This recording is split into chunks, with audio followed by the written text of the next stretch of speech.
നമസ്കാര സുഹൃത്തുക്കളെ, എൻ്റെ പേര് സാഗർ. ഫിനാൻഷ്യൽ മാനേജ്മെൻറ്റ് പുതിയൊരു വീഡിയോയിലേക്ക് ഏവർക്കും സ്വാഗതം. ഓക്കെ, എഫ്എമ്മിൻ്റെ വീഡിയോ സ്റ്റാർട്ട് ചെയ്യുന്നതിന് മുന്നേ നമുക്ക് ഇന്നത്തെ വീഡിയോയ്ക്ക് ഒരു സ്പോൺസർ ഉണ്ട്. അൺഅക്കാഡമിയാണ് നമ്മുടെ ഇന്നത്തെ വീഡിയോയുടെ സ്പോൺസർ. അൺഅക്കാഡമി ഇന്ത്യയിലെ തന്നെ one of the top leading online education പ്ലാറ്റ്ഫോമാണ്. അൺഅക്കാഡമി CMA ഫൗണ്ടേഷൻ ആസ്പിറൻസിന് വേണ്ടിയിട്ട് ഒരു പുതിയ ബാച്ച് ലോഞ്ച് ചെയ്തിട്ടുണ്ട്. ഈ നവംബർ 24 ആ ഒരു ബാച്ച് ലോഞ്ച് ചെയ്തത്. ഞാൻ ആ ബാച്ചിൻ്റെ കുറച്ച് ഡീറ്റെയിൽസ് നിങ്ങളുമായിട്ട് ഷെയർ ചെയ്തതിന് ശേഷം നമുക്ക് ബാക്കി എഫ്എമ്മിൻ്റെ വീഡിയോ കണ്ടിന്യൂ ചെയ്യാം. എനിക്കറിയാം നിങ്ങൾ എല്ലാവരും ഇന്റർമീഡിയറ്റ് പഠിക്കുന്ന സ്റ്റുഡൻസ് ആണ്. പക്ഷേ നിങ്ങളുടെ അനിയന്മാരോ ഫൗണ്ടേഷൻ പഠിക്കുന്ന ആരെങ്കിലും ഉണ്ടെങ്കിൽ ജസ്റ്റ് ഒന്ന് റെക്കമെൻഡ് ചെയ്ത് കൊടുക്കുക. ഓക്കെ, ബാച്ചസ് കണ്ടക്ട് ചെയ്യുന്നത്, അതായത് നമ്മുടെ ഈ ഒരു ഫൗണ്ടേഷൻ ബാച്ചിൽ ക്ലാസ്സസ് എടുക്കുന്ന എഡ്യൂക്കേറ്റേഴ്സ് ഡീൽ ചെയ്യുന്ന സബ്ജക്റ്റുകളുടെ ഡീറ്റെയിൽസ് ആണ് നിങ്ങൾക്ക് ഇപ്പോൾ സ്ക്രീനിൽ കാണാൻ പറ്റുക. എക്കണോമിക്സ്, മാത്ത്, ലോ, അക്കൗണ്ടൻസി അത് ഡീൽ ചെയ്യുന്ന എഡ്യൂക്കേറ്റേഴ്സിന്റെ പേര് നിങ്ങൾക്ക് ഇപ്പോൾ സ്ക്രീനിൽ കാണാൻ പറ്റും. ഇന്ത്യയിൽ തന്നെ ടോപ്പ് നോച്ച് ആയിട്ടുള്ള എഡ്യൂക്കേറ്റേഴ്സ് ആണ് ഈ ഒരു ക്ലാസ്സസ് ഒക്കെ ഡീൽ ചെയ്യുന്നത്. അതുപോലെ തന്നെ ക്ലാസിന്റെ പ്ലാനിങ് ഇങ്ങനെയാണ്, അതിൻ്റെ ഒരു സ്ട്രക്ചർ ഡിസൈൻ ചെയ്തിരിക്കുന്നത് ഇങ്ങനെയാണ്. നവംബർ മുതൽ നമ്മുടെ ക്ലാസ്സസ് സ്റ്റാർട്ട് ചെയ്യും. അത് കഴിഞ്ഞ് ഫെബ്രുവരി ആകുമ്പോൾ നമ്മുടെ MTP, RTPയുടെ ഒക്കെ revision test papers, mock test പേപ്പേഴ്സിൻ്റെ ഒക്കെ റിവിഷൻ പ്രാക്ടീസ് സെഷൻസ് ഒക്കെ ഉണ്ടാവും. അത് കഴിഞ്ഞ് ഏപ്രിൽ ക്യൂക്ക് റിവിഷൻ ബാച്ചുകൾ ഉണ്ടാവും. അതുപോലെ ലാസ്റ്റ് ജൂണിൽ വന്നിട്ട് 1 ഡേ റിവിഷൻ ബാച്ച്, എക്സാമിന് തൊട്ട് മുന്നേ ഉള്ള 1 ഡേ റിവിഷൻ ബാച്ചുകൾ നമ്മുടെ ഈ ഒരു പ്ലാനിലുണ്ടാവും. ഇതൊരു ഫ്രീ ക്ലാസ് അല്ല, ഇതൊരു പെയ്ഡ് ക്ലാസ് ആണ്. നമ്മുടെ അൺഅക്കാഡമി ആപ്പിൽ ഒരു പെയ്ഡ് ക്ലാസ് ആണ്. ആ പെയ്ഡ് ക്ലാസ് എടുക്കുകയാണെങ്കിൽ നിങ്ങൾക്ക് കിട്ടുന്ന ബെനിഫിറ്റുകൾ ഇതൊക്കെയാണ്. ലൈവ് ഇന്ററാക്റ്റീവ് ആയിട്ടുള്ള ക്ലാസ്സുകൾ ഉണ്ടാവും. ആ ക്ലാസ്സിൻ്റെ തന്നെ റെക്കോർഡിങ്സ് ഫ്യൂച്ചറിൽ നിങ്ങൾക്ക് അൺലിമിറ്റഡ് ടൈമിൽ, അതായത് നിങ്ങളുടെ സബ്സ്ക്രിപ്ഷൻ തീരുന്നത് വരെ നിങ്ങൾക്ക് അത് കാണാൻ പറ്റും. അൺലിമിറ്റഡ് വാച്ച് ടൈമാണ്. നമുക്ക് PDF നോട്ട് കിട്ടും, പ്രാക്ടീസ് ആയിട്ടുള്ള മോക്ക് ടെസ്റ്റ് പേപ്പേഴ്സിൻ്റെ പ്രാക്ടീസ് കിട്ടും. അതുപോലെ ഡൗട്ടുകൾ സോൾവ് ചെയ്യാനുള്ള സെഷൻസും എല്ലാ ക്ലാസ്സിൻ്റെയും അവസാനം ഉണ്ടാവും. അപ്പോൾ അങ്ങനെയാണ് ഈ ഒരു ക്ലാസ് ഉണ്ടാവുക. ഓക്കെ, ഈ ക്ലാസ് അൺഅക്കാഡമിയിലാണ് ഉണ്ടാവുക. അൺഅക്കാഡമി ആപ്പ് ഡൗൺലോഡ് ചെയ്യുക, നിങ്ങളുടെ ഗോൾ CMA ഫൗണ്ടേഷൻ ആയിട്ട് സെറ്റ് ചെയ്യുക. അതുപോലെ ആ ഒരു ക്ലാസിൻ്റെ ഡീറ്റെയിൽസ്, എമൗണ്ടിൻ്റെ കാര്യമാണ് ഇവിടെ കൊടുത്തിരിക്കുന്നത്. 6 മാസം, 12 മാസം, 24 മാസം എന്ന് വെച്ചിട്ട് 3 പ്ലാനുകളുണ്ട്. ഇത് കൂടാണ്ട് നിങ്ങൾക്ക് സ്ക്രീനിൽ കാണാൻ പറ്റും സാഗർ 45 എന്ന് പറയുന്ന കോഡ് യൂസ് ചെയ്യുകയാണെങ്കിൽ നിങ്ങൾക്ക് ഇൻസ്റ്റന്റ് ആയിട്ട് ഒരു 10% ഡിസ്കൗണ്ട് കൂടി കിട്ടും. അത് CMA ഫൗണ്ടേഷൻ മാത്രമല്ല, CMA ആയിക്കോട്ടെ, CA ആയിക്കോട്ടെ, എന്ത് കോഴ്സ് നിങ്ങൾ അൺഅക്കാഡമിയിൽ എടുത്താലും സാഗർ 45 എന്ന് പറഞ്ഞ കോഡ് യൂസ് ചെയ്യുകയാണെങ്കിൽ നിങ്ങൾക്ക് എക്സ്ട്രാ ഒരു 10% ഡിസ്കൗണ്ട് കൂടി ഇൻസ്റ്റന്റ് ആയിട്ട് കിട്ടുന്നതായിരിക്കും. പിന്നെ വേറൊരു സ്കോളർഷിപ്പ് CA ഫൗണ്ടേഷൻ പഠിക്കുന്ന ആൾക്കാർക്ക് വേണ്ടിയിട്ടുള്ള ജസ്റ്റ് ഒരു കുറച്ച് ഇൻഫർമേഷൻ ഞാൻ സ്ക്രീനിൽ കൊടുത്തിട്ടുണ്ട്. നിങ്ങൾ പോസ് ചെയ്തിട്ട് വായിച്ച് നോക്കുക. നിങ്ങളുടെ ഫ്രണ്ട്സ് ആരെങ്കിലും ഉണ്ടെങ്കിൽ മാക്സിമം റെഫർ ചെയ്ത് കൊടുക്കുക. ചിന്തിക്കുക, നല്ലതാണെന്ന് തോന്നുകയാണെങ്കിൽ സബ്സ്ക്രൈബ് ചെയ്യാം, ഇല്ലെങ്കിൽ ജസ്റ്റ് വിട്ടേക്കാം. അപ്പോൾ നമുക്കിനി നമ്മുടെ എഫ്എമ്മിൻ്റെ വീഡിയോ കണ്ടിന്യൂ ചെയ്യാം. അപ്പോൾ നമ്മൾ പഠിച്ചുകൊണ്ടിരിക്കുന്ന ടോപ്പിക് എന്ന് പറയുന്നത് എന്തായിരുന്നു? ക്യാപിറ്റൽ ബഡ്ജറ്റിംഗ് ഡിസിഷൻ അല്ലേ, അല്ലെങ്കിൽ ഇൻവെസ്റ്റ്മെൻറ്റ് ഡിസിഷൻ എന്നൊക്കെ പറയുന്ന ലാസ്റ്റ് ചാപ്റ്റർ. അതും മോസ്റ്റ് ഇമ്പോർട്ടൻറ്റ് ചാപ്റ്ററാണ് നമ്മൾ പഠിച്ചുകൊണ്ടിരിക്കുന്നത്. ഈ ചാപ്റ്റർ ഒരിക്കലും നിങ്ങൾ സ്കിപ്പ് ചെയ്തത്. ഇതിൽ നിന്ന് എന്തായാലും ഒരു 10 മാർക്കിൻ്റെ ചോദ്യം ഉറപ്പായിട്ടും ചോദിച്ചിരിക്കും. ഇനി അഥവാ എങ്കിലും വേസ്റ്റ് ആവില്ല. നമ്മുടെ ഫിനാൻഷ്യൽ മാനേജ്മെൻറ്റ് നമ്മൾ ഫൈനൽ ലെവലിൽ പഠിക്കുമ്പോൾ അവിടെയും നമുക്ക് ആവശ്യമായിട്ടുള്ള സാധനം തന്നെയാണ് ഇത് ഫുള്ള്. നമ്മളിത് മൊത്തം മനസ്സിലാക്കിയാലേ അവിടെയും അത് കണ്ടിന്യൂസ് ആയിട്ട് നമുക്ക് പഠിക്കാൻ പറ്റും. അപ്പോൾ ഇതൊരു ബേസ് ആയിട്ട് കാണാം, അത്രയ്ക്ക് വളരെ ഇമ്പോർട്ടൻസ് ആയിട്ടുള്ള ചാപ്റ്ററായിട്ട് കാണാം. ഓക്കെ അല്ലേ? അപ്പോൾ നമ്മൾ പഠിച്ചുകൊണ്ടിരിക്കുന്ന ഏതായിരുന്നു? ക്യാപിറ്റൽ ബഡ്ജറ്റിംഗ് ഡിസിഷനിലെ കുറേ ടെക്നിക്സ് ഉണ്ടെന്ന് പറഞ്ഞു അല്ലേ. നമുക്ക് എത്ര നാളെടുക്കും, പേ ബാക്ക് പീരീഡ്, അതുപോലെ NPV, അതുപോലെ ഒരുപാട് ടെക്നിക്കുകളുണ്ടെന്ന് പറഞ്ഞു.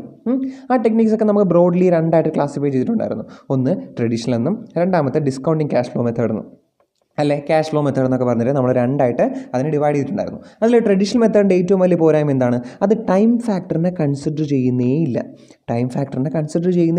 അങ്ങനെ കൺസിഡർ ചെയ്യാത്ത ട്രഡീഷണൽ മെത്തേഡിൽ നമുക്ക് പഠിക്കാനുള്ളത് മെയിനായിട്ട് 2 മെത്തേഡ്സ് ആയിരുന്നു.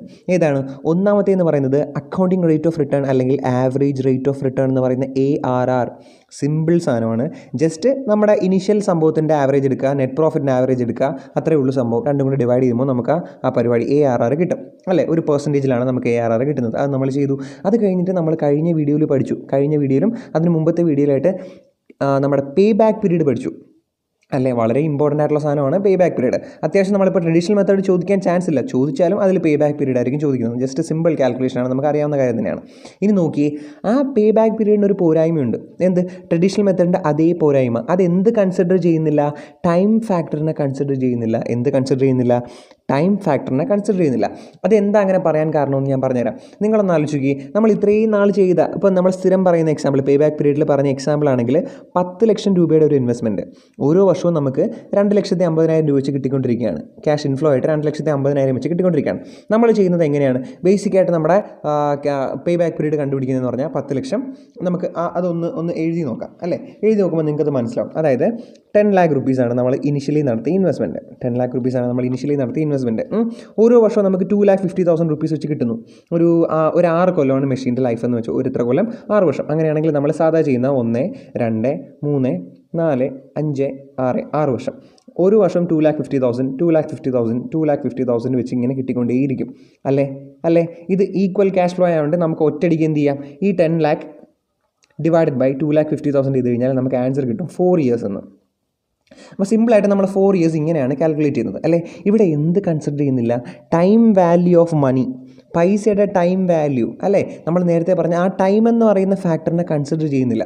ആ ടൈം എന്ന് പറഞ്ഞ ഫാക്ടറിനെ കൺസിഡർ ചെയ്താൽ എങ്ങനെ വരുമെന്ന് അറിയാമോ? അത് നമുക്ക് ചെയ്തു നോക്കുന്നതിന് മുമ്പ് നമ്മൾ ഒരു എക്സാമ്പിൾ നിങ്ങൾ അറിഞ്ഞിരിക്കണം. ഈ ടൈം വാല്യൂവിന് നിങ്ങൾക്ക് നമ്മൾ പറഞ്ഞ സ്ഥിരം എക്സാമ്പിൾ നമ്മൾ 2 എക്സാമ്പിൾ നോക്കാം. ഒന്ന്, നമ്മൾ ടൈം വാല്യൂ പഠിച്ചത് ഓർമ്മയുണ്ടോ? മുമ്പ് നമ്മൾ 2ാമത്തെയോ 3ാമത്തെയോ ലെക്ചറിൽ ഫിനാൻഷ്യൽ മാനേജ്മെൻറ്റിൽ ടൈം വാല്യൂ ഓഫ് മണി പഠിച്ചിരുന്നു.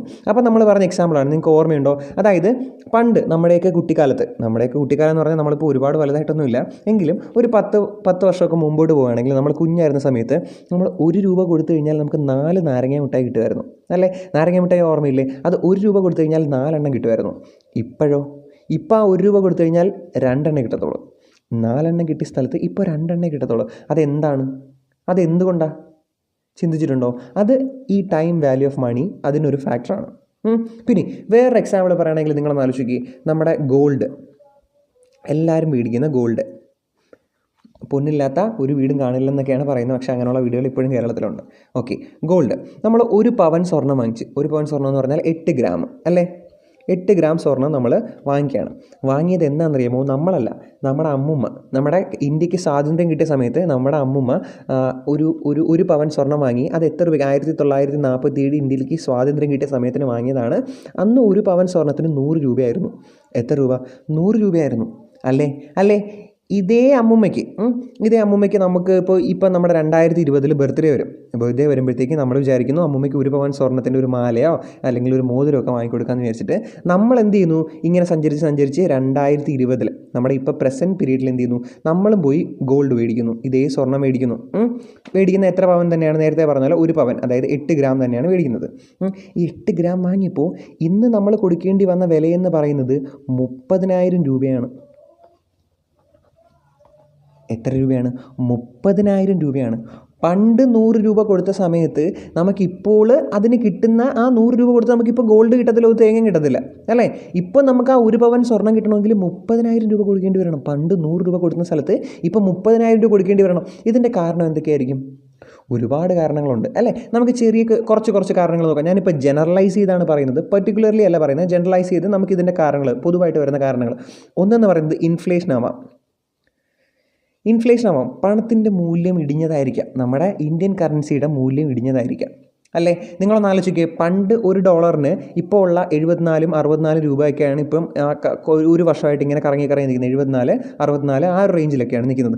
പണ്ട് ഇത്രയാണോ ഉണ്ടായിരുന്നത്?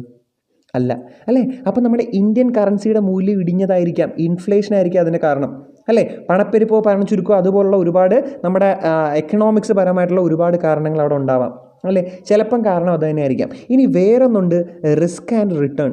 എന്താണ് റിസ്ക് ആൻഡ് റിട്ടേൺ? അതായത് ഈ സ്വർണം കച്ചവടം ചെയ്യുന്നതിന് റിസ്ക് കൂടുതലായതുകൊണ്ട് ആ കച്ചവടക്കാർ റിട്ടേൺ കൂടുതൽ എടുക്കുന്നതാവാം അല്ലേ. റിസ്ക്കും റിട്ടേണിനെ പറ്റി സംസാരിക്കുകയാണെങ്കിൽ ഒരുപാട് കാര്യങ്ങളുണ്ട് അല്ലേ. സ്വർണ്ണ കച്ചവടം എന്ന് പറയുന്നത് തന്നെ ഹൈലി റിസ്ക് ആയിട്ടുള്ള ജോബാണ്. ആരെങ്കിലും വന്ന് അടിച്ചുകൊണ്ട് പോയി കഴിഞ്ഞാൽ നമ്മുടെ കോടിക്കണക്കിന് രൂപയുടെ സ്വത്ത്, കോടിക്കണക്കിന് രൂപയായിരിക്കും നഷ്ടപ്പെടാൻ പോകുന്നത്. അതുള്ള ഒരുപാട് കാര്യങ്ങളുണ്ട് അല്ലേ. അപ്പോൾ ഈ റിസ്ക്കും റിട്ടേണും, പണ്ട് ഈ 1 പവൻ സ്വർണ്ണം വിൽക്കുമ്പോൾ അവരെടുത്തിരുന്ന റിട്ടേൺ എന്ന് പറയുന്നത് 5% ആണെങ്കിൽ ഇപ്പോൾ അവരെടുക്കുന്ന റിട്ടേൺ 30% ആയിരിക്കാം അല്ലേ. അങ്ങനെയും നമ്മുടെ സ്വർണ്ണത്തിൻ്റെ വില കൂടാം അല്ലേ. ഇനി വേറൊരു ഐറ്റം ഉണ്ട്, നമ്മുടെ ഡിമാൻഡ് ആൻഡ് സപ്ലൈ. നമ്മുടെ ഇന്ത്യൻ ഷെയർ മാർക്കറ്റ് എന്നല്ല, ലോകത്തിലുള്ള എല്ലാ ഷെയർ മാർക്കറ്റിൻ്റെയും ബേസിക് ആയിട്ടുള്ള അടിസ്ഥാനം ഡിമാൻഡ് ആൻഡ് സപ്ലൈ. ഡിമാൻഡ് കൂടും, സപ്ലൈ കുറയും. ഡിമാൻഡിൻ്റെയും സപ്ലൈയുടെയും അടിസ്ഥാനപ്പെടുത്തി നമ്മുടെ പ്രൈസിൽ ഫ്ലക്ച്വേഷൻസ് വന്നുകൊണ്ടിരിക്കും അല്ലേ. ഒരു ബാരൽ ക്രൂഡ് ഓയിലിൻ്റെ വില വിത്തിൻ സെക്കൻഡ്സ് അല്ലേ. ഓരോ സെക്കൻഡിലുമാണ് ഡിമാൻഡും സപ്ലൈയും ബേസ് ചെയ്ത് അങ്ങോട്ട് മാറി ഇങ്ങോട്ട് മാറിയും കൂടുകയും കുറയുകയൊക്കെ ചെയ്യുന്നത്. കമ്മോഡിറ്റി ട്രേഡിംഗ് ഒക്കെ ചെയ്യുന്ന ആൾക്കാർക്ക് നന്നായിട്ട് അറിയാൻ പറ്റും ഈ ഡിമാൻഡ് സപ്ലൈയും എത്രത്തോളം വലിയ ഫാക്ടറാണെന്ന്. അങ്ങനെ ഇപ്പോൾ സപ്പോസ് നിങ്ങളൊരു എക്സാമ്പിൾ ആലോചിക്കുക. എല്ലാ കല്യാണം നടക്കുമ്പോഴും എന്ത് വേണം? സ്വർണ്ണം വേണം. അപ്പോൾ സ്വർണ്ണത്തിന് ഹൈ ഡിമാൻഡാണ്. അങ്ങനെ ഹൈ ഡിമാൻഡ് ഉണ്ടെങ്കിൽ അവർ പ്രൈസ് ഇൻക്രീസ് ചെയ്യും അല്ലേ. അങ്ങനെ ഡിമാൻഡും സപ്ലൈയും കാരണമാവാം. ഇനി വേറെ ആയിട്ടുണ്ട് ഓപ്പർച്യൂണിറ്റി കോസ്റ്റ് കാരണമാവാം ചിലപ്പം ഇതിൻ്റെ വാല്യൂ കൂടിയത്. ഇങ്ങനെ നമുക്ക് പറയാനാണെങ്കിൽ ഒരുപാട് നമ്പർ ഓഫ് റീസൺസ് നമുക്ക് പറയാൻ പറ്റും അല്ലേ. അല്ലെങ്കിൽ പ്രോപ്പറായിട്ടൊരു സപ്ലിമെൻറ്റ്സ് ഇല്ലാത്തതുകൊണ്ട്, അതായത് നമുക്കിപ്പോൾ സ്വർണ്ണത്തിന് പകരം ഉപയോഗിക്കാൻ പറ്റുന്ന, സ്വർണ്ണത്തിനേക്കാളും മൂല്യം കുറഞ്ഞ ഒരു വസ്തു ഉപയോഗിക്കാനുണ്ടെങ്കിൽ നമ്മൾ ചിലപ്പോൾ അതേ ഉപയോഗിക്കത്തുള്ളായിരിക്കും അല്ലേ. പക്ഷേ സ്വർണ്ണത്തോടൊപ്പം വാല്യൂ ഉള്ള അല്ലേ? അങ്ങനെയൊന്നും നമുക്ക് പറയാൻ പോലും പറ്റത്തില്ല. അപ്പോൾ ഇതൊക്കെ കൊണ്ടായിരിക്കും സ്വർണ്ണത്തിൻ്റെ വില ഇങ്ങനെ കൂടിക്കൊണ്ടേയിരിക്കുന്നത്, അല്ലേ? അപ്പം നമുക്ക് പറയാം, പണ്ടത്തെ 100 രൂപയ്ക്ക് ഞാൻ വാങ്ങിയ സ്വർണ്ണത്തിന് ഇപ്പം 30,000 രൂപയുണ്ട്. അവിടെ ഒരു ഇൻക്രീസ് സംഭവിച്ചു, അല്ലേ? സമയം മുമ്പോട്ട് പോകും തോറും നമ്മുടെ മണിയിലുണ്ടായ വാല്യൂ ഇൻക്രീസ് സംഭവിച്ചു എന്ന് പറയാം, അല്ലേ? അങ്ങനെയാണെങ്കിൽ നിങ്ങൾ ഇവിടുത്തെ നമ്മൾ നേരത്തെ പറഞ്ഞ എക്സാമ്പിളിലേക്ക് തിരിച്ചു വരിക. നമ്മൾ ആദ്യത്തെ വർഷത്തിൻ്റെ ഇയർ 1ൻ്റെ ബിഗിനിങ്ങിൽ, ഇയർ 1ൻ്റെ തുടക്കത്തിൽ 10 ലക്ഷം രൂപ ഇൻവെസ്റ്റ് ചെയ്തപ്പോൾ നമുക്ക് ഇയർ 1ൻ്റെ എൻഡിങ്ങിലാണ് എന്ത് കിട്ടിയത്? 2,50,000 രൂപ കിട്ടിയത്, അല്ലേ? ആ 2,50,000 ഈ 10 ലക്ഷമായിട്ട് കമ്പയർ ചെയ്യണമെങ്കിൽ ഈ 2,50,000 നമ്മൾ എങ്ങോട്ട് കൊണ്ടുവരണം?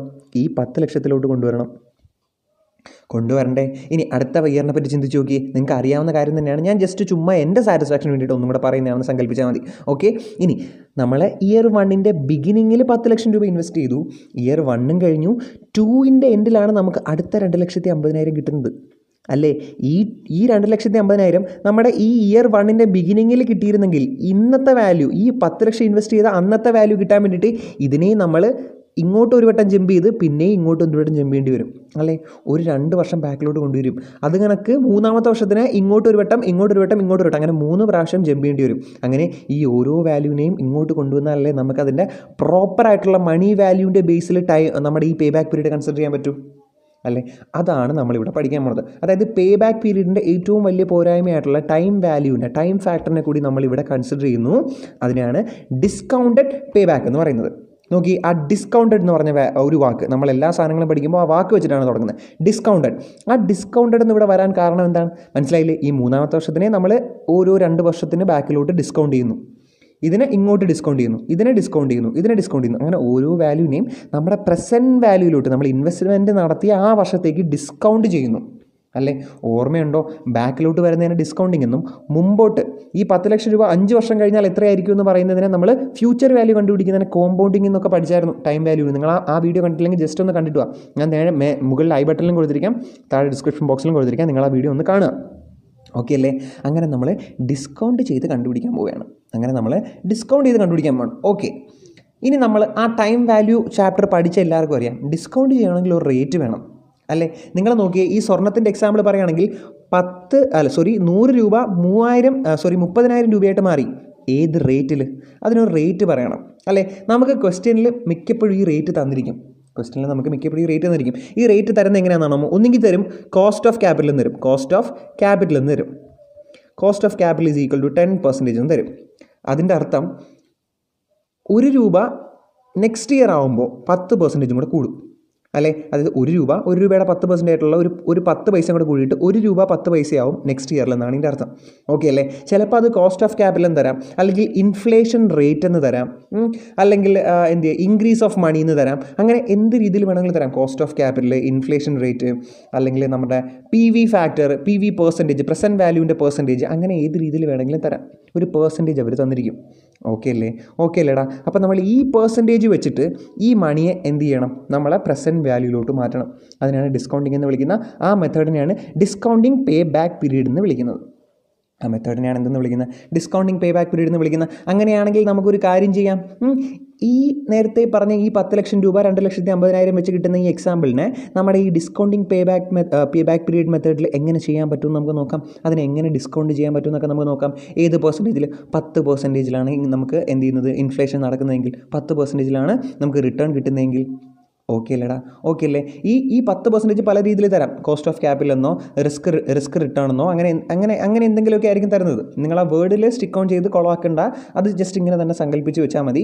ആ പെർസെൻറ്റേജ് തരുന്നത് ഇങ്ങനെ കോസ്റ്റ് ഓഫ് ക്യാപിറ്റൽ എന്നോ അങ്ങനെ എന്തെങ്കിലുമൊക്കെ ആയിരിക്കും, എന്തെങ്കിലും പേരിലായിരിക്കും തരുന്നത്, ഓക്കെ അല്ലേ? പ്രശ്നമൊന്നുമില്ലല്ലോ. അപ്പോൾ നമുക്ക് ആ 10 ലക്ഷം രൂപ എങ്ങനെ വന്നെന്ന് ചെയ്യാം. നോക്കിയേ, നമുക്ക് എന്ത് ചെയ്യാം? ആ ഇയറൊക്കെ എഴുതിയിടാം. ഫസ്റ്റ് നമുക്ക് 10 ലക്ഷം രൂപ നമ്മൾ തുടക്കത്തിൽ ഇൻവെസ്റ്റ് ചെയ്തു, ഓക്കെ അല്ലേ? ഇയർ 1 ആയപ്പോൾ 2,50,000 കിട്ടി, 2 ആയപ്പോൾ 2,50,000, 3 2,50,000, 4 2,50,000, 5 2,50,000, ഓക്കെ അല്ലേ? ഇതിന് നമ്മൾ എന്തിലേക്ക് കൊണ്ടുവരണം? പ്രസൻറ്റ് വാല്യൂയിലോട്ട് കൊണ്ടുവരണം. ഈ 10 ലക്ഷം ഇൻവെസ്റ്റ് ചെയ്ത ആ ഡേറ്റിലേക്ക് കൊണ്ടുവരാൻ വേണ്ടി നമ്മൾ പണ്ട് പഠിച്ചൊരു ഇക്വേഷൻ നിങ്ങൾക്ക് ഓർമ്മയുണ്ടോ?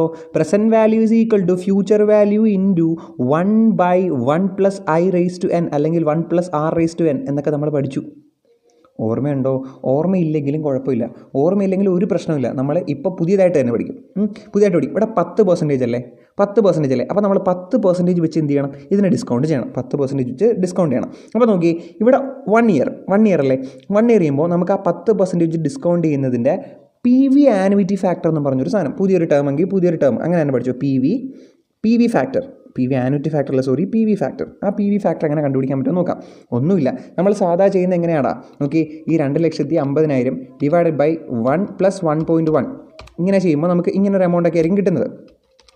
അതിന് നമ്മൾ നമ്മൾ ആ ഡിസ്കൗണ്ട് ചെയ്യുന്നതിനെ ഒരു ഫാക്ടറായിട്ട് കണ്ടുപിടിക്കാൻ പോകും. PVയുടെ ഒരു ഫാക്ടർ, നമ്മൾ എത്ര രൂപയ്ക്കാണ് നമ്മൾ ഡിസ്കൗണ്ട് ചെയ്യുന്നത് കണ്ടുപിടിക്കാൻ പോകും. 10% അല്ലേ, 1 വർഷം, 2 വർഷം, 3 വർഷം, 4 വർഷം, 5 വർഷം അല്ലേ. അപ്പോൾ നമ്മൾ ചെയ്യേണ്ടത് 1 ഡിവൈഡ് ബൈ 1.1. ഓക്കെ അല്ലേ. 1.1 എഴുതാൻ കാരണം 10% ആയിട്ട്. ഒന്നുകൂടെ പറയാം, 1 ഡിവൈഡ് ബൈ 1.1 ഈക്വൽ ടു അടിക്കുമ്പോൾ ആദ്യത്തെ വർഷത്തെ PV ഫാക്ടർ കിട്ടും. എത്ര? 0.909. മൂന്നക്കം മതി നമുക്ക്, 0.909. ഇനി ഒരു ഈക്വൽ ടു കൊണ്ട് അടിച്ച് നോക്കിയേ, അടുത്ത വർഷത്തെ കിട്ടി 0.826. അടുത്ത വർഷം നോക്കിയേ 0.751. ഒരു ഈക്വൽ ടു അടിച്ചാൽ 0.683. ഈക്വൽ ടു അടിച്ചാൽ 0.629 നമുക്ക് 1 ആയിട്ട് എടുക്കാം. അങ്ങനെ എത്ര ഈക്വൽ ടു അടിച്ചാലും നമുക്ക് PV ഫാക്ടർ കിട്ടത്തില്ലേ, സിമ്പിളായിട്ട്. ഓക്കെ അല്ലേടാ, സിമ്പിൾ കാര്യമല്ലേ. അത്രേ ഉള്ളൂ PV ഫാക്ടർ എന്ന് പറയുന്നത്. അത്രേ ഉള്ളൂ എന്തെന്ന് പറയുന്നത്, PV ഫാക്ടർ എന്ന് പറയുന്നത്. അപ്പോൾ നമുക്ക് ആ PV ഫാക്ടർ എഴുതാം. എങ്ങനെയാണ് കണ്ടുപിടിക്കുന്നത്? ഇവിടെ 10% ആയതുകൊണ്ട് നമുക്ക് 1 ഡിവൈഡഡ് ബൈ 1.1 അല്ലേ. ഇനിയിപ്പോൾ 20% ആണെങ്കിൽ എന്ത് ചെയ്യും? 1 ഡിവൈഡഡ് ബൈ 1.2. 25 ആണെങ്കിലോ 1 ഡിവൈഡഡ് ബൈ 1.25. 30 ആണെങ്കിലോ 1 ഡിവൈഡഡ് ബൈ 1.3 ഈക്വൽ ടു നമുക്ക് എത്ര വർഷത്തെ PV ഫാക്ടർ വേണമെങ്കിലും കണ്ടുപിടിച്ചിട്ട് സിമ്പിളായിട്ട്.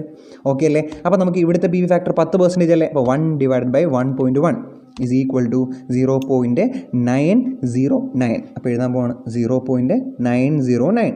ഒരു ഈക്വൽ ടു കൂടെ അടിച്ചേ, 0.826. 0.826. ഒരു ഈക്വൽ ടു കൂടെ അടിച്ചേ, 0.751. 0.751. ഒരു ഈക്വൽ ടു കൂടെ അടിച്ചേ, 0.683. 0.683. ഒരു ഈക്വൽ ടു കൂടെ അടിച്ചു കഴിഞ്ഞാൽ 0.6209 എന്നാണ്. അപ്പോൾ നമുക്ക് 621 എന്ന് എഴുതാം.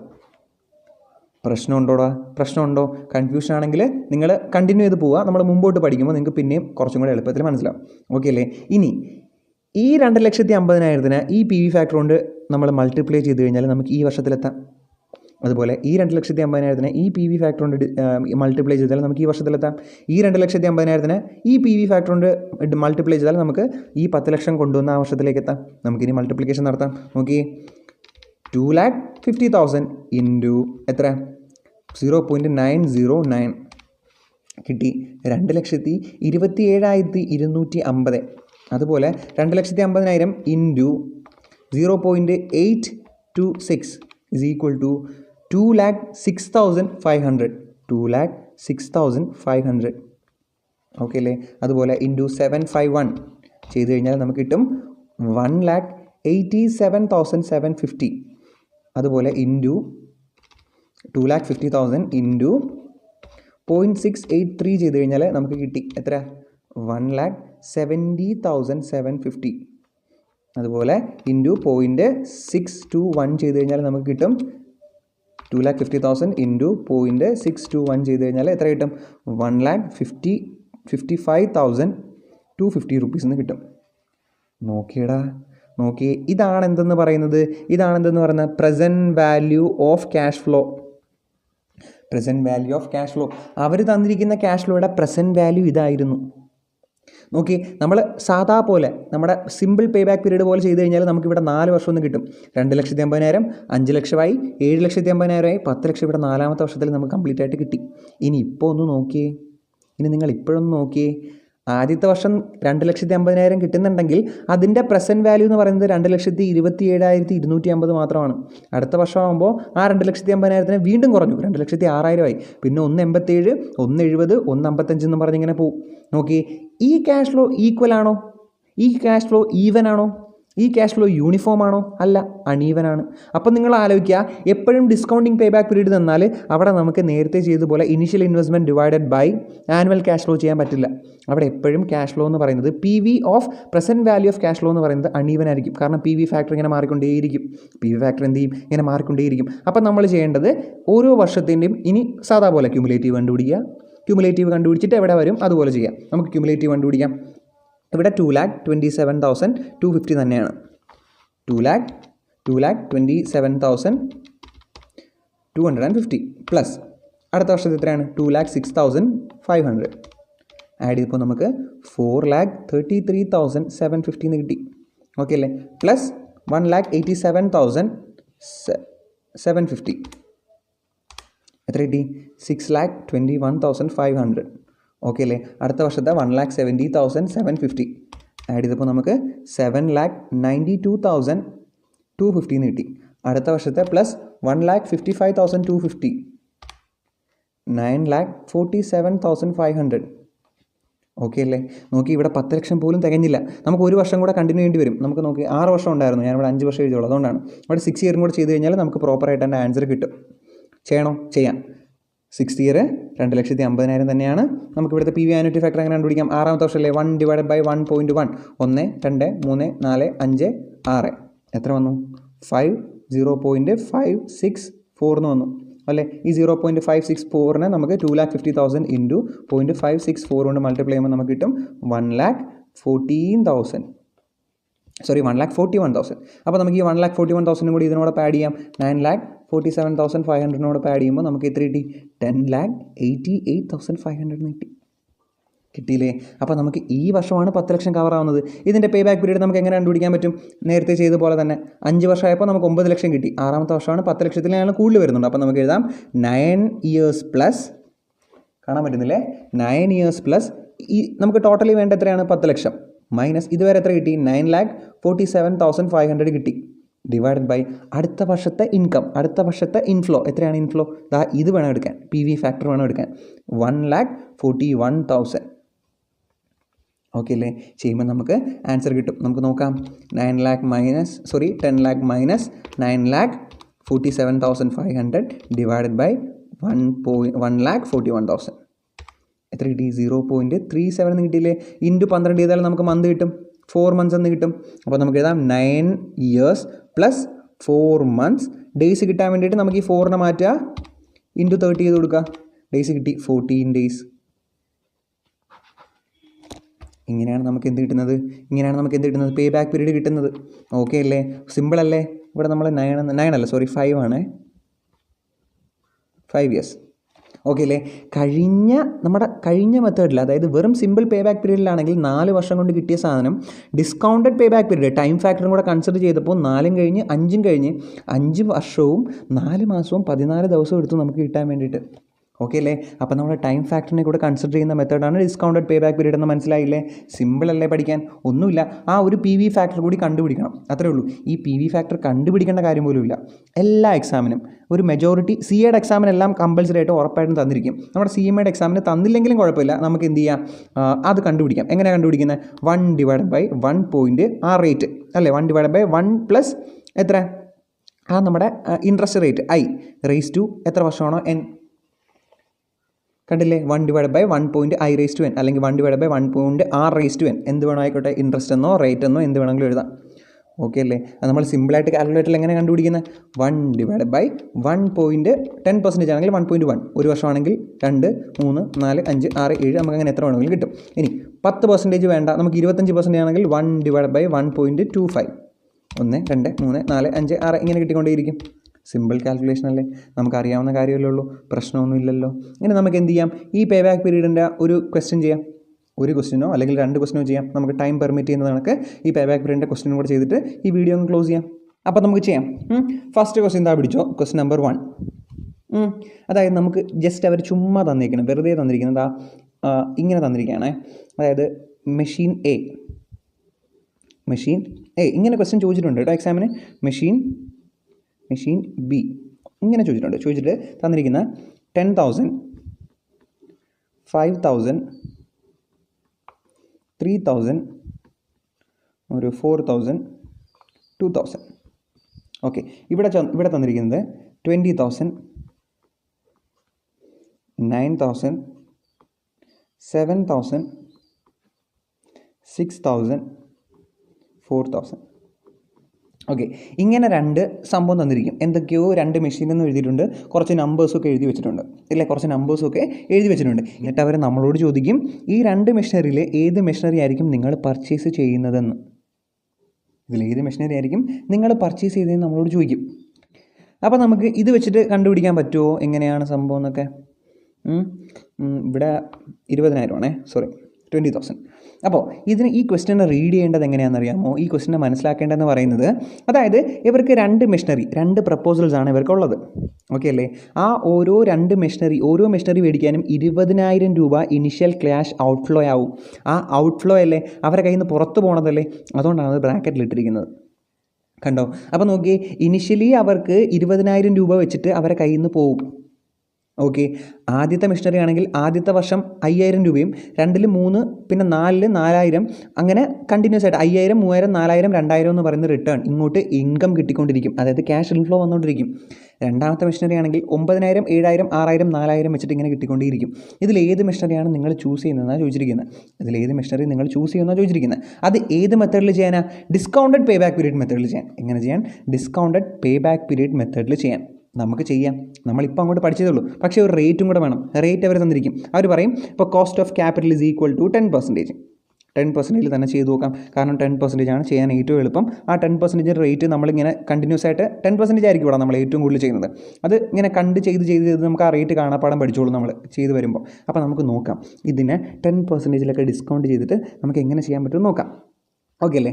നമുക്ക് ടേബിൾ പോലെ തന്നെ എഴുതാം. ആദ്യമേ നമുക്ക് എന്താണ് ഇയർ എഴുതാം. 1, 2, 3, 4. ഓക്കെ അല്ലേ? നമ്മൾ ചെയ്യാൻ പോകുന്നത് മെഷീനറി എ ആണ്, മെഷീനറി എ. ഓക്കെ, ഇനി നമുക്ക് ക്യാഷ് ഫ്ലോ എഴുതാം. ക്യാഷ് ഫ്ലോ തന്നിരിക്കുന്നത് എത്രയാണ്? മെഷീനറി എയുടേത് 5,000, 3,000, 4,000, 2,000. മെഷീനറിയുടെ എയുടെ ക്യാഷ് ഫ്ലോ തന്നിട്ടുണ്ട്. ഓക്കെ അല്ലേ? ഇനി നമുക്ക് എന്ത് വേണം? പി വി ഫാക്ടർ വേണ്ടേ? പി വി ഫാക്ടർ നമ്മൾ കണ്ടുപിടിക്കും. പി വി ഫാക്ടർ നമുക്ക് കണ്ടുപിടിക്കുന്ന ഇക്വേഷനൊക്കെ നമ്മുടെ കയ്യിലുണ്ട്. എന്താണ്? 1 ഡിവൈഡഡ് ബൈ 1.10% ആയതുകൊണ്ട് 1.1 divided by raise to n number of years അല്ലേ? നമുക്ക് കണ്ടുപിടിക്കാം. നമുക്കറിയാവുന്ന കാര്യം തന്നെയാണ്. 1 ഡിവൈഡഡ് ബൈ 1.1. ഒരു ഈക്വൽ ടു അടിക്കുമ്പോൾ ആദ്യത്തെ വർഷം, രണ്ടാമത്തെ ഈക്വൽ ടു ചെയ്യുമ്പോൾ 2, 3, 4. ഓക്കെ, നമുക്ക് ഈ സാധനങ്ങൾ അങ്ങോട്ട് എഴുതിയിടാം. അതിനാണ് 0.909, 0.826, 0.751, 0.683. ഓക്കെ അല്ലേ? എഴുതിയിട്ടില്ലേ? ഇനി എന്താ ചെയ്യേണ്ടത്? ഇനി നമുക്ക് ഈ ക്യാഷ് ഫ്ലോയുടെ പ്രസൻറ്റ് വാല്യൂ കണ്ടുപിടിക്കണം. അതായത് P V of cash flow, present value of cash flow. എങ്ങനെ? ഈ P V factor into cash flow, ഈ P V factor into cash flow, ഇത് ഇൻറ്റു ഇത്. ഓക്കെ അല്ലേ? നമുക്ക് ചെയ്യാം. 5,000 ഇൻറ്റു 0.909 എത്ര വന്നു? 4,545. ഓക്കെ അല്ലേ? ഇനി 3,000 ഇൻറ്റു 0.826 എത്ര വരും നോക്കി? 2,475 എന്ന് വരും. അതുപോലെ 3,004 എന്നും അതുപോലെ 2,049 എന്നും വരും. ഓക്കെ അല്ലേ? സംശയം ഉണ്ടെങ്കിൽ ചെയ്തു നോക്കുക. കാരണം ഇത് വെച്ച് മൾട്ടിപ്ലൈ ചെയ്യുന്ന പറഞ്ഞാൽ അതിൻ്റെ അർത്ഥം അതായത് 2,000-ൻ്റെ 68% എടുത്തു കഴിഞ്ഞാൽ നമുക്ക് എക്സാക്റ്റ് എമൗണ്ട് കിട്ടും. ചെയ്ത് വരുമ്പോൾ നിങ്ങൾക്ക് പ്രാക്ടീസ് വരുമ്പോൾ ഇങ്ങനെ തനിയെ എഴുതാൻ പറ്റും. ഓക്കെ അല്ലേ? ഇനി നമുക്ക് എപ്പോഴും ചെയ്യുന്നത് പോലെ എന്ത് ചെയ്യാം? ക്യുമുലേറ്റീവ് കണ്ടുപിടിക്കാം. ക്യുമുലേറ്റീവ് കണ്ടുപിടിക്കാം. ആദ്യമേ 4,545, അതിനോടൊപ്പം 2,475 കൂടെ ആഡ് ചെയ്യുമ്പോൾ നമുക്ക് എത്ര കിട്ടും? 7,023. പിന്നെ 3,004 കൂടെ ആഡ് ചെയ്യുമ്പോൾ നമുക്ക് 10,027. ഓക്കെ അല്ലേ? ഇനി 2,049 കൂടെ ആഡ് ചെയ്യുമ്പോൾ നമുക്ക് 12,076 കിട്ടും. ഓക്കെ അല്ലേ? കഴിഞ്ഞില്ലേ? ഇനി നമ്മൾ എന്താ നോക്കേണ്ടത്? നമ്മൾ ആദ്യമേ ഇനിഷ്യലി ഇൻവെസ്റ്റ് ചെയ്ത എമൗണ്ട് എത്രയാണ്? ഇനിഷ്യലി നമ്മൾ ഇൻവെസ്റ്റ് ചെയ്ത എമൗണ്ട് 20,000 രൂപയാണ് അല്ലേ? ഇനിഷ്യലി നമ്മൾ ഇൻവെസ്റ്റ് ചെയ്ത എമൗണ്ട് എത്രയാണ്? 20,000. ആ 20,000 നമുക്ക് ഇതുവരെ റിക്കവർ ചെയ്യാൻ പറ്റുമോ? ഇല്ല, ഇതുവരെ നമുക്ക് ആ 20,000 രൂപ എന്ന് പറയുന്ന എമൗണ്ട് റിക്കവർ ചെയ്യാൻ പറ്റിയിട്ടില്ല. അപ്പോൾ നമുക്ക് ഇവിടെ എഴുതാൻ പറ്റും. ഇങ്ങനെയും ക്വസ്റ്റ്യൻ ചോദിക്കാം. ഇപ്പോൾ നമുക്കിവിടെ എഴുതാൻ പറ്റും, സിൻസ് നമ്മൾ ഇനിഷ്യലി ഇൻവെസ്റ്റ് ചെയ്ത 20,000 റുപ്പീസ് നമുക്ക് എന്ത് ചെയ്യുക? ഈ ഒരു മെഷീൻ കൊണ്ട്, അതായത് 4 ഇയേഴ്സ് ലൈഫ് കൊണ്ട് നമുക്ക് റിക്കവർ ചെയ്യാൻ പറ്റാത്തതുകൊണ്ട് നമുക്ക് മെഷീനറി എ ചൂസ് ചെയ്യേ വേണ്ടാന്ന്. ഓക്കെ അല്ലേ? കാരണം നമ്മൾ ക്യുമുലേറ്റീവ് എടുക്കുമ്പോൾ നമുക്ക് 12,000 വരെയല്ലടാ വരുന്നുള്ളൂ. നമുക്ക് മിനിമം 20,000 രൂപയെങ്കിലും റിക്കവർ ചെയ്യണ്ടേ? ആ പീരീഡാണ് കണ്ടുപിടിക്കാൻ പറഞ്ഞിരിക്കുന്നത്. പക്ഷേ ഇവിടെ നമുക്ക് 4 ഇയേഴ്സാണ് മെഷീനറിയുടെ ലൈഫ്. ആ 4 ഇയേഴ്സിലെ ക്യാഷ് ഫ്ലോ വെച്ചിട്ട് നമുക്ക് ആ 20,000 റുപ്പീസ് റിക്കവർ ചെയ്യാൻ പറ്റാത്തത് കൊണ്ട് മെഷീനറിയെ നമ്മൾ പർച്ചേസ് ചെയ്യാൻ പറ്റില്ല എന്ന് നമുക്ക് നോട്ട് എഴുതാം. ഓക്കെ അല്ലേ? എഴുതിക്കൂടെ നിങ്ങൾക്ക്? നമുക്ക് എങ്ങനെ എഴുതാം? Since the present value of cash flow does not exceed initial investment of 20,000, we can say that machinery A cannot recover the initial investment. അല്ലേ? മെഷീനറി എക്ക് നമ്മുടെ ഇനിഷ്യൽ ഇൻവെസ്റ്റ്മെൻ്റ് ആയിട്ടുള്ള 20,000 രൂപ ഈ 4 വർഷത്തെ ലൈഫ് കൊണ്ട് റിക്കവർ ചെയ്യാൻ പറ്റില്ല എന്ന്. So machinery A is not a good option for manufacturing. അങ്ങനെയാണെങ്കിൽ മെഷീനറി എ മാനുഫാക്ചറിങ്ങിന് വേണ്ടിയിട്ട് ഒരു ഗുഡ് ഓപ്ഷൻ അല്ല എന്ന്. ഓക്കെ അല്ലേ? കഴിഞ്ഞില്ലേ? അപ്പോൾ നമ്മുടെ മെഷീനറി എ കഴിഞ്ഞു. ഓക്കെ, നമുക്കിനി മെഷീനറി ബി ചെയ്ത് നോക്കാം. മെഷീനറി ബി ഓക്കെ അല്ലേ? ചെയ്ത് നോക്കാം. ഇയർ 1, 2, 3, 4 നേരത്തെ പോലെ തന്നെ. ഓക്കെ അല്ലേ? ക്യാഷ് ഫ്ലോ എഴുതാം. ക്യാഷ് ഫ്ലോ ഒരു ക്വസ്റ്റനിൽ തന്നിരിക്കുന്ന ക്യാഷ് ഫ്ലോ എത്രയാണ്? 9,000, 7,000, 6,000, 4,000. ഓക്കെ അല്ലേ? പി വി ഫാക്ടർ നമ്മൾ നേരത്തെ കണ്ടുപിടിച്ച് വെച്ചിട്ടുണ്ട്. ആ സെയിം സാധനം തന്നെയാണ് ഇവിടെ, ഒരു മാറ്റമില്ല. 0.909, 0.826, 0.751, 0.683. ഓക്കെ അല്ലേ? ഇനി നമുക്ക് എന്ത് ചെയ്യാം? Present value of cash flow കണ്ടുപിടിക്കാം. Present value of cash flow നോക്കി. 9,000 ഇൻറ്റു 0.909 എന്ന് പറയുന്നത് ഒരു 81 എന്ന് പറഞ്ഞങ്ങ് പോകും. ഓക്കെ അല്ലേ? ഇനി അത് ചെയ്തുമ്പോൾ നമുക്ക് ആൻസർ കിട്ടും 5,782, അതുപോലെ 4,506, അതുപോലെ 2,732 എന്ന് കിട്ടും. നിങ്ങൾ ചെയ്തു നോക്കുക, കുഴപ്പമൊന്നുമില്ലല്ലോ. അപ്പോൾ നമുക്ക് ഇനി ക്യുമുലേറ്റീവ് കണ്ടുപിടിക്കാം. ആദ്യമേ 8,181, അതിനോടൊപ്പം 5,000 കൂടെ ആഡ് ചെയ്യുമ്പോൾ 13,963, അതിനോടൊപ്പം 456 കൂടെ ആഡ് ചെയ്യുമ്പോൾ നമുക്ക് എത്ര കിട്ടും? 18,469. ഓക്കെ അല്ലേ?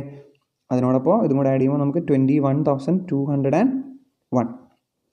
ഓക്കെ, ഇനി നമുക്ക് നോക്കാം പേ ബാക്ക് പീരീഡ്. എന്ത് pay back period? Discounted pay back period. Discounted pay back period. നിങ്ങൾ നോക്കി, എവിടെയാണ് നമുക്ക് 20,000 രൂപ റിക്കവർ ചെയ്യാൻ പറ്റുന്നത്? ലാസ്റ്റ് ഇയറിലാണ്. ഓക്കെ അല്ലേ? അപ്പോൾ നമുക്ക് ഇവിടെ വെച്ച് വരയിടാം.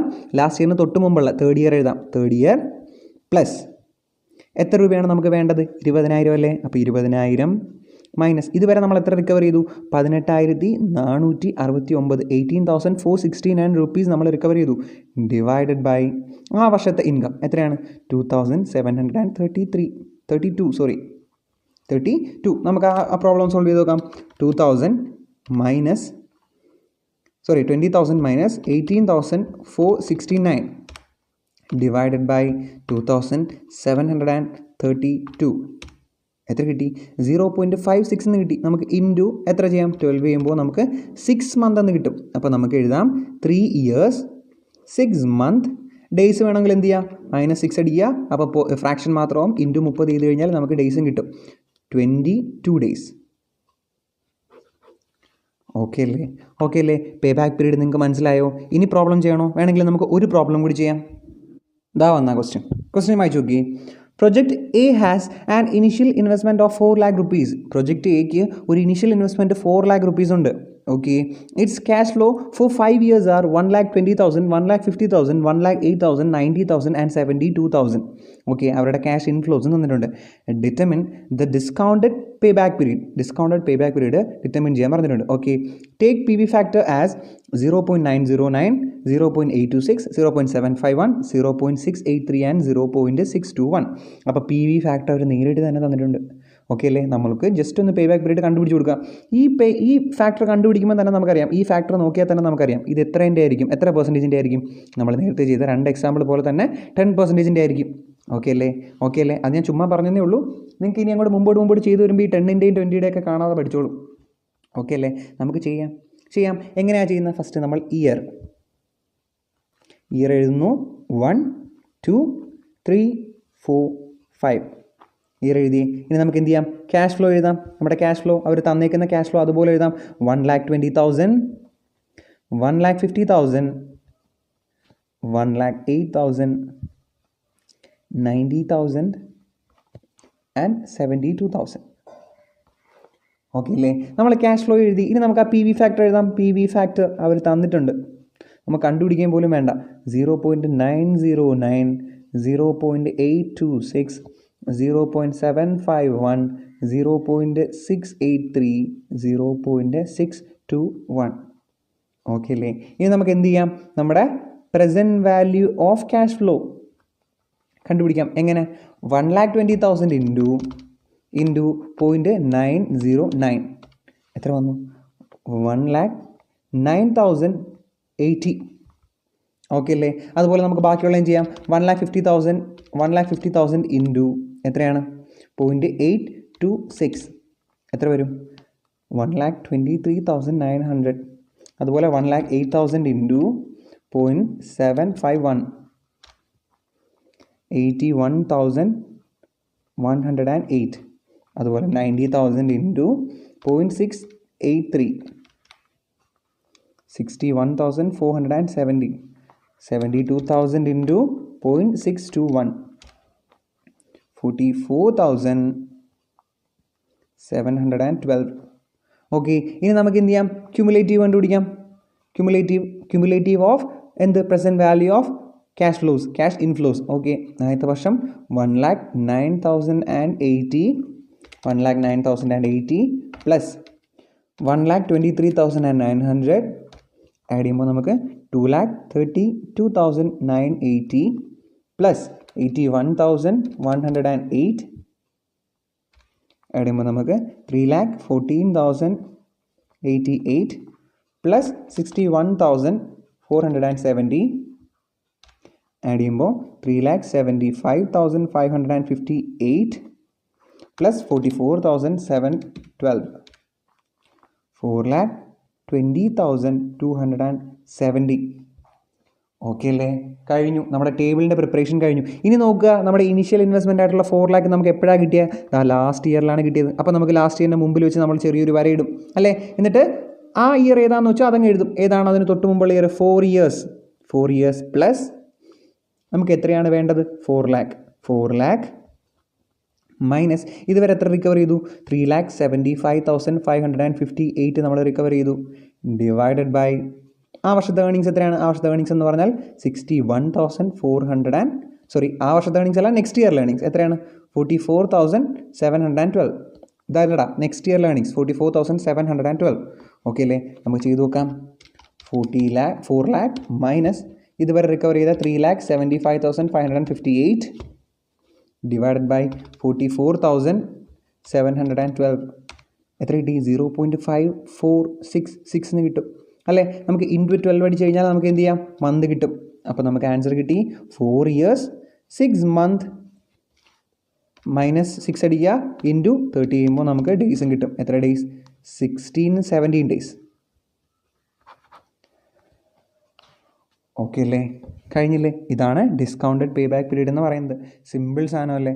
സിമ്പിളായിട്ട് നമുക്ക് പഠിക്കാൻ പറ്റുന്നില്ലേ? അപ്പോൾ ഓക്കെ, ഇന്നത്തെ വീഡിയോയിൽ ഇത്രയും മതി. അടുത്ത വീഡിയോയിൽ നമുക്ക് പഠിക്കാൻ പോണത് ഏറ്റവും ഇമ്പോർട്ടൻ്റ് ആയിട്ടുള്ള നമ്മുടെ സ്റ്റഡി മെറ്റീരിയൽ ഏറ്റവും കൂടുതൽ ഡിസ്കസ് ചെയ്തിട്ടുള്ളതും ഈ ചാപ്റ്ററിൽ നിന്നും ഏറ്റവും കൂടുതൽ പ്രാവശ്യം എക്സാമിന് ആവർത്തിച്ച് ചോദിച്ചിട്ടുള്ളതായിട്ടുള്ള പോർഷനാണ് നമ്മൾ പഠിക്കാൻ പോകുന്നത്, NPV. അത് നമുക്ക് അടുത്ത വീഡിയോയിൽ പഠിക്കാം. അപ്പോൾ നിങ്ങൾ ഒരിക്കലും മിസ് ചെയ്യരുത്. ഇതുവരെയുള്ള കാര്യങ്ങളെല്ലാം മനസ്സിലാക്കിയിട്ട് അടുത്ത വീഡിയോ കാണാവൂ നിങ്ങൾ. അപ്പോൾ നമുക്ക് അടുത്ത വീഡിയോയിൽ കാണാം. ഈ വീഡിയോ ഇഷ്ടപ്പെട്ടെങ്കിൽ ഉറപ്പായിട്ട് ലൈക്ക് ചെയ്യുക. എനിക്കൊരു മോട്ടിവേഷൻ എന്ന രീതിയിൽ എന്തെങ്കിലും ഒരു കമൻറ്റ് താഴെ ഇടുക. ഇഷ്ടപ്പെട്ടെങ്കിൽ ഇഷ്ടപ്പെട്ടെന്നോ, ഇഷ്ടപ്പെട്ടില്ലെങ്കിൽ അതോ നിങ്ങളുടെ സജഷൻസ് എന്തായാലും പറയുക. നമ്മുടെ വാട്സപ്പ് ഗ്രൂപ്പിൽ ജോയിൻ ചെയ്യുക. അപ്പോൾ നമുക്കിനി അടുത്ത വീഡിയോയിൽ കാണാം.